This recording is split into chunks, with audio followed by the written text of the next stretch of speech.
Good morning সবাইকে। তোমরা সবাই কেমন আছো জানিও। এই বৃষ্টি, এত সুন্দর বৃষ্টির ওয়েদার, তোমরা কেউ কি কোথাও ঘুরতে যাচ্ছ সেটাও কিন্তু জানিও। আবার শুরু করলাম খাবার দিয়ে, কারণ খাবারটা আমি কোনো মতেই ভুলতে পারছি না, এত সুন্দর খাবার ছিল।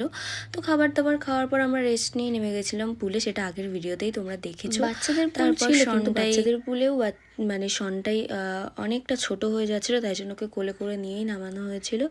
তো সবাই মিলে ভাগযোগ করেই ওকে কোলে করে নিয়ে নাচানো হয়েছে। তারপর ওর জন্য একটা জুস অর্ডার করা হয়েছে, ও জুস খাচ্ছিল। তারপর আমরা তাড়াহুড়া করে একটুখানি সময় ছিলাম পুলে, কারণ আমরা যে আসবো হচ্ছে ওল্ড দীঘা, কারণ পরের দিন আমাদের ব্যাক করতে হতো। তো আমরা সবাই তাড়াতাড়ি করে ফ্রেশ হয়ে আবার ওল্ড দীঘার জন্য বেরিয়ে পড়লাম টোটো ভাড়া করে। তো এখানে দেখো, এখানে কিন্তু মানে এক একটা হোটেল মানে এক এক রকমভাবে সুন্দর। আমি সেটাই বলছিলাম যে দেখ এখানের হোটেলগুলো কত সুন্দর। শনটাই সমুদ্রে ঝাঁপিয়েছে, পুলে ঝাঁপিয়েছে, তবুও কিন্তু ও একটুও ক্লান্ত নয়। প্রচুর ঘুরতে ভালোবাসে। আমরা কি ঘুরতে ভালোবাসি, তার 3 ডবল বেশি ও ঘুরতে ভালোবাসে।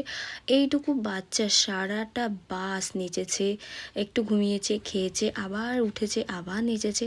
ওর মধ্যে কোনো ক্লান্তির ভাবই ছিল না, যেটা সবথেকে বেশি প্লাস পয়েন্ট ছিল আমাদের জন্য, যে আমরা ওর জন্য বেশি হ্যারাস হইনি। কারণ কান্নাকাটি করলে একটু অসুবিধা হয়, যাদের বাচ্চা কাচ্চা আছে বাচ্চা ছিল, ভীষণ কান্না করছিল বাসের মধ্যে। কারণ আমরা বাসে উঠেছিলাম 11:30টায়, আর আমরা নেমেছি যখন, তখন মোটামুটি 6:45 বাজে। তো এতক্ষণ সময় আমাদেরই অস্থির লাগছিল। তো বাচ্চাদের কী অবস্থা, কিন্তু শনটাই এত লক্ষ্মী বাচ্চা যে ও একটুও ডিস্টার্ব করেনি, তাই জন্য ওকে নিয়ে আমাদের কোথাওই অসুবিধা হয় না। ও যখন আরও 1 বছর আগে, এই আজকের ডেটে আমরা পুরী ছিলাম, তখন কিন্তু আরও ছোট ছিল, তখন তো আরও বেশি জার্নি করেছিল। তো ওল্ড দীঘায় পৌঁছানোর সাথে সাথেই সামনে রাখা থাকে বাচ্চাদেরকে আকর্ষণ করার জন্য গাড়ি। মোটামুটি সবাই গেছে, সবাই জানো। তো শনটাই কিন্তু একবারে চড়ে হয়নি, ও 2 বার চড়েছে, একটা বাইক, একটা 4 চাকা। শনটায় ঘুরতে যায় শুধু খেলনা, কতক্ষণ খেলনা কিনবো, খেলনাটা কিনে কতক্ষণ রুমে আসবো বা বাড়িতে আসবো, এনে খুলে ওটাকে নিয়ে খেলা শুরু করব, সেইটুকু সময়ই ওর ওখানে মনটা দাঁড়ায়। তার থেকে বেশি ওকে বাইরে রাখা সম্ভব না। এই যে গাড়িগুলোর জন্য একটু সম্ভব ছিল। ফার্স্টে এই গাড়িটা চড়িয়ে নিয়ে, যেই মোমোটা শেষ হয়ে গেছে, শনটাই বলে বসেছিলাম এবার বড় গাড়িটা চড়বো, চলো বড় গাড়িটা চড়বো। কোনো মতেই বসতে দিচ্ছে না। তাও আমরা অনেকক্ষণ সমুদ্রের পাড়ে বসেছিলাম, কারণ পরের দিন ব্যাক ছিল, মনটা খুবই খারাপ ছিল। তারপরে এত সুন্দর ঢেউ ছিল, ঢেউগুলো তোমরা বুঝতে পারবে। আমি জুম করেছি, জুম করে আমার মানে মোটামুটি পায়ের কাছে জল চলে আসছিল। তাহলে তোমরাই বলো, দেখো এত ডেপো একা একাই বাইকটা স্টার্ট দিয়ে দিল, একা একাই। তারপর শনটাই কারণ হাত টানতে টানতে নিয়ে আসলো একটা খেলনার দোকানে। তখন আমরা অন্য জায়গায় ছিলাম, দেখি 15-20 মিনিট হয়ে যাচ্ছে, তবুও শনটাই আসছে না।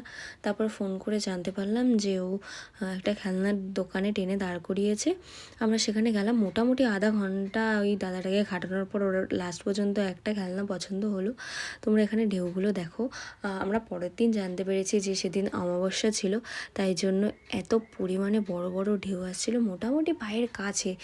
এটা জুম করা, দেখেছো, এই যে জুম করে মানে ছায়াগুলো বসার এখানে চলে এসছে, তোমরা বুঝতেই পারছো। এই এত অবধিও জল চলে আসছে, এই ছায়া অবধি, মানে এখানে আমাদের পা ছিল, এত অবধি। এত সুন্দর ঢেউ, এগুলো ফেলে রেখে কি আর চলে আসা যায়? আর শনটাই ওকে তো নিয়ে চড়াতেই হবে বড় গাড়ি।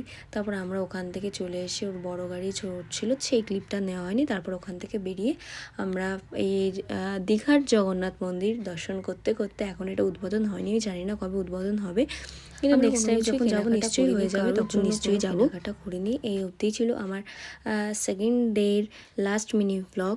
তারপরে ব্যাকেরটা পাবে, মানে বাড়ি আসারটা। এই অবধি আমার মিনি ব্লগগুলো যদি কারোর ভালো লেগে থাকে, পেজটা ফলো করে দিয়ে আমার পাশে থেকো, আর ভালো থেকো, সুস্থ থেকো। আর এখনের মতন টাটা, আবার দেখা হবে নতুন কোনো মিনি ব্লগে। একটা কথা বলা হয়নি, শনটা এরকম করছিল, এই যে কলিং বেল বাজিয়ে দিয়ে দৌড় দিচ্ছিল, এই সারা করিডোর এই করেছে। আর ওখানে যারা বসেছিল তারা খুব হাসছিল ওকে দেখে।